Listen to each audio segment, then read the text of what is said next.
Hello, good people of YouTube, Mountbatten here, and today I am going to try and predict some of Wargaming's big announcements from the upcoming official stream that should be actually going live a little bit around 4 hours after this video goes up.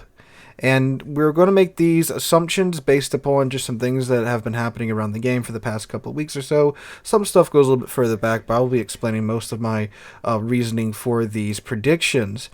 Now, if you do not know, today, the day of my recording this, the 31st of January 2022, they posted to the dev blog a new update. And this update says, official stream, what lies ahead for us. We're going to tell you about some exciting new features and answer your questions live. Captains want to know what awaits Wood Warships in the coming months? Watch our official stream this Tuesday.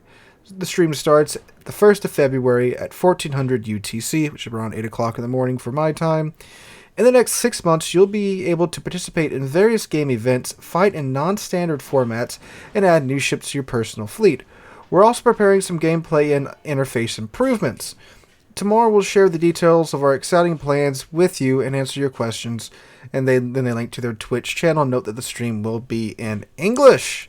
So today we're going to go through what I think they're going to be talking about on stream. Some stuff that I think most of us could probably assume they are going to talk about, some fairly obvious things.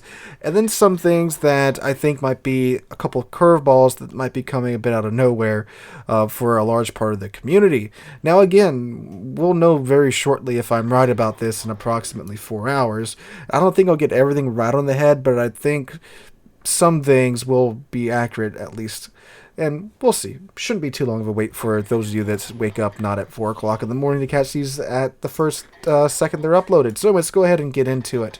So, first off, I'm pretty sure they're going to show some type of roadmap. If they don't show it in a graphic form, essentially what they're going to be talking about is the roadmap for the next 6 months, which is a very good thing. That's more communication between the developers and the community, and something that we certainly need. And they even gave us kind of a hastily thrown together one after the whole fiasco back in August. We got a roadmap of things that they were going to try and change about the game, and they adhered to about 99% of those things, such as the publication of loot box drop rates, along with some changes they made to some balancing changes like buffs to the ZAL, and adding in the 18 plus verification step for loot boxes. So good things. This is a very good thing if they do this. So some things that are obviously going to be talked about are some things that we've already discussed here on the channel.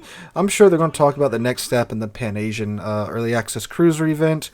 I'm sure they're going to talk about the upcoming Italian DDs. We know that's the next tech line that's going to be coming out.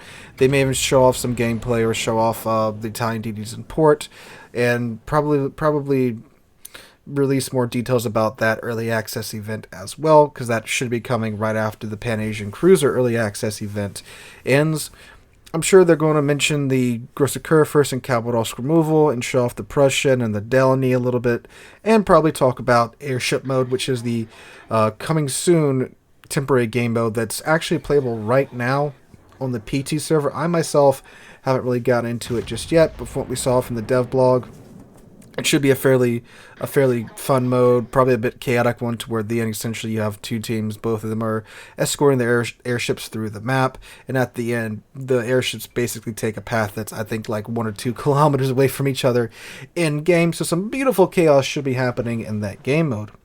And the first, not really big announcement, but big thing they're probably going to be talking about that they haven't talked about just yet is submarines. And by submarines, I mean probably either introducing the Russian submarines back for the next round of testing. If you remember back in the very first round of testing, when it was just tier 6 submarines, we had 3 tech trees of submarines. We had the Americans, then we had the Germans, and then we had the Russians, and the Russian submarines actually had a heel. But currently, in every round of testing we've had so far, all we've had are the American subs and the German subs. So it wouldn't surprise me that they announced, hey, look, we're adding in the Russian subs for the next round of testing, or they just show them off and show, hey, look, we're working on this as well. or either with the Russian subs or by themselves without the Russian subs.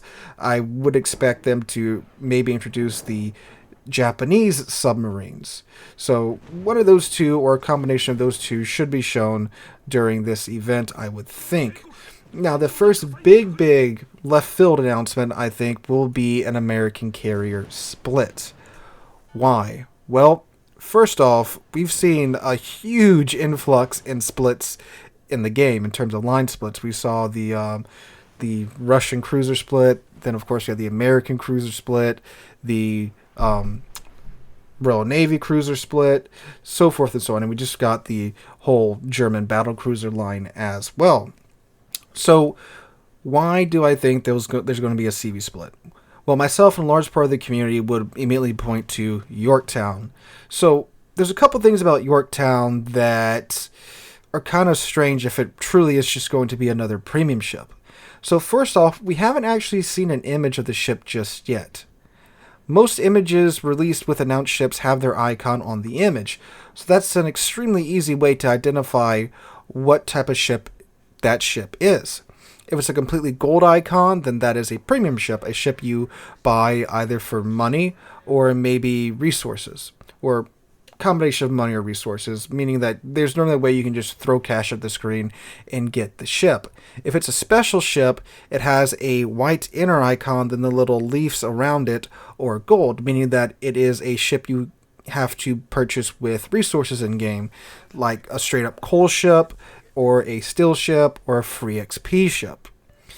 Then, of course, techline ships are just completely white, meaning that they are just techline ships. You just research them as you play the game, you trade in your XP for them, then you give the game credits to get the ship. Since there hasn't been a released image of the Yorktown yet, we don't know for sure what type of ship this is. And currently, there's a lot of evidence that Yorktown might be a techline ship.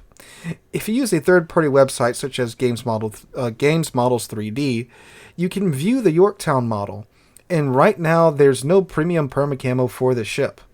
As we know, premium ships come with their own unique permacamos, and the only permacamo on the website is the same one that the Lexington can equip. And there's also a beehole for the Yorktown on the website. Now, this website, of course, uses the data on the public test server right now. So there's a couple explanations for this. First off, for the beehole, this is more than likely just a placeholder because it essentially uses the same modules that the Lexington has, the current techline Tier 8 American CV. And the planes and the modules are literally exactly the same as the Lexington. So that explains the beehole. But the lack of permacamo is still pretty telling because, again, premium ships come with permacamo. The Hornet, in her promotional image, has a permacamo equipped. Every premium does. So that's pretty telling right there that it doesn't have a permacamo. Now, granted, it could all just be placeholder currently, and they don't have a permacamo for the ship just yet, since, again, they haven't shown the ship off or anything like that. But it is pretty interesting that we haven't seen an image of the ship yet, and in game the model is the model for the Enterprise, but just a few mounts are missing here and there. But other than that, it's a naked Enterprise essentially in the model. So it could be a techline Enterprise, and if it is a techline Enterprise essentially with some different plane loadouts and such, what is the split going to be like? Oh, also, too, to note, the Hornet's being released alongside Yorktown. If they follow their cycle of the ships that are announced together are generally released around the same time, which is another indicator that Yorktown might be the beginnings of a split line, because when we get new tech lines, they normally release a premium ship along with it. That's been standard practice for the past, it seems, year or so with wargaming. Alright, so back to where I got ahead of myself. The USCV split traits, what would they be? Currently, my best guess would be the usage of strike aircraft, like what we have seen with the super carriers and with Hornet. Those aircraft that you have to wait to load up but have some special type of armament or gimmick about them. And what will the nature of these strike aircraft be? I'm really not sure.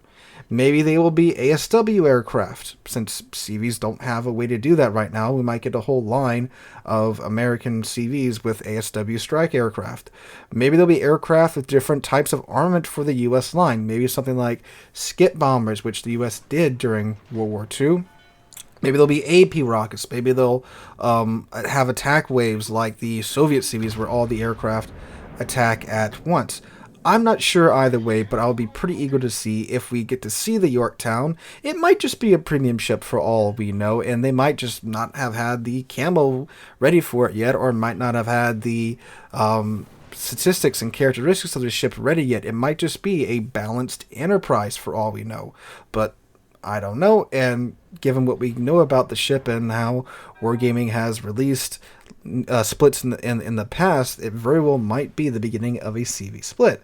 So I think that's the first big thing out of left field that they'll announce on the stream.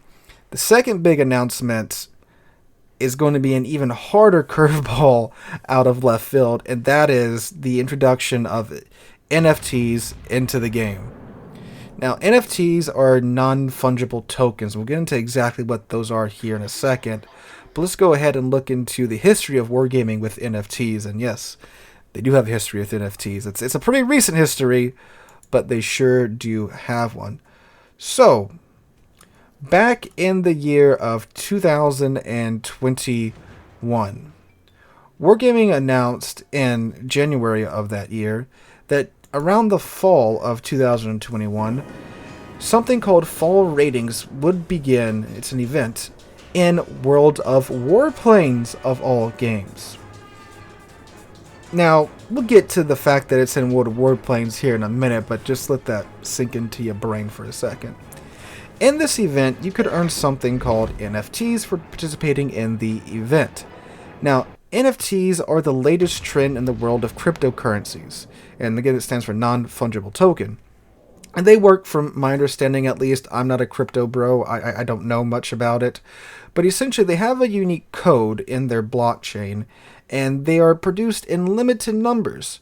So their scarcity gives them value, because there's only so many of this image out there, and it's got this particular code in it and in the blockchain. Even though I can just take it. Currently, some larger game studios are going ahead with plans to add in NFTs as rewards for in-game actions. Ubisoft has already gone ahead and fully implemented it. And the way Ubisoft makes money off of this, and I imagine most game studios will, is that they get a cut every time one of their NFTs gets sold on their own market. Now, my feeling about this is that if I'm going to grind for an hour or 2 hours in the Division 2, I'd rather get the disappointment of getting a scarf that I can put on my character in game rather than getting that new gun, because at least I can use that in game rather than getting some weird looking monkey, which is like 80% of all the NFTs that I've seen. Okay. So, why do I think this is coming to World of Warships? Well, why would Wargaming introduce NFTs to World of Warplanes in the first place? If it's going to work in a similar scheme like Ubisoft's scheme, hardly anyone plays World of Warplanes anymore. But I believe that's the point. Starting out small to see how the community reacts there. If it blows up in their face, all two World of Warplanes players will be mad for a few weeks and they'll forget about it and sweep it under the rug. If it doesn't blow up in their face, then they can take the next step and go with their next largest title, which is World of Warships.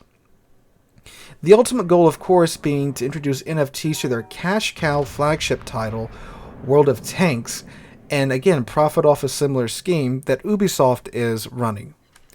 Even if this isn't announced today, I'll be surprised if this isn't announced sometime in the future, meaning sometime in this year, 2022, in World of Warships. Now, I'm not exactly sure how that went over in World of Warplanes, because, again, nobody plays that game anymore, barely. That one World of Warplanes video I did, like, last year, I grinded up to, like, tier 8 in the German, I think it was heavy fighter line, and I ran across maybe 5 people playing for most of the day. So Yeah, but again, starting off small to upset the smallest amount of people possible, and then working your way up to see, okay, now how will the World Warships community react to this? Because again, we are the second largest title under Wargaming's belt at the moment, and if it goes well here, then of course they want to get it into World of Tanks. That's their main money maker, right there. So that's the two really big out of left field announcements that I think they are going to announce on this stream. Now again, this stream should be starting 4 hours after this video goes up, so you guys should know fairly soon if I'm right or am I wrong, and we'll see how it goes. So let me know what you guys think in the comments down below. Tell me if I was right on some things, wrong on some other things. I was just wrong altogether. Again, should be a pretty interesting event. I can't wait to see what they have to announce for us in this year. And tomorrow's video will, of course, be covering the announcements that they make, and I'll be seeing if I was right myself. So, anyway, guys, again, let me know what you guys think in the comments down below, and especially about the whole NFT thing. There seems to be a pretty interesting take on NFTs in the gaming community as a whole. At the moment, by interesting, I mean absolutely nobody wants it, because, again, with the scheme that like Ubisoft has going on, they're literally making money off of these NFTs that you sell by you playing their game. So you have to buy the game to play the game, and then you get an NFT, then you sell it, I don't know, 5 years down the road for, I don't know, $15,000. They get a cut of that, and that's straight profit for them. And yeah, I don't like the sound of that, but some people really like crypto, and those that like crypto really like crypto, but yeah. Again, let me know what you guys think in the comments down below. If you guys enjoyed today's video, make sure to drop a like and subscribe to the channel. We're on our way to 35,000 subs, and I cannot thank you guys enough for that. Hope you have a wonderful Tuesday. Hope to catch you guys in the next one.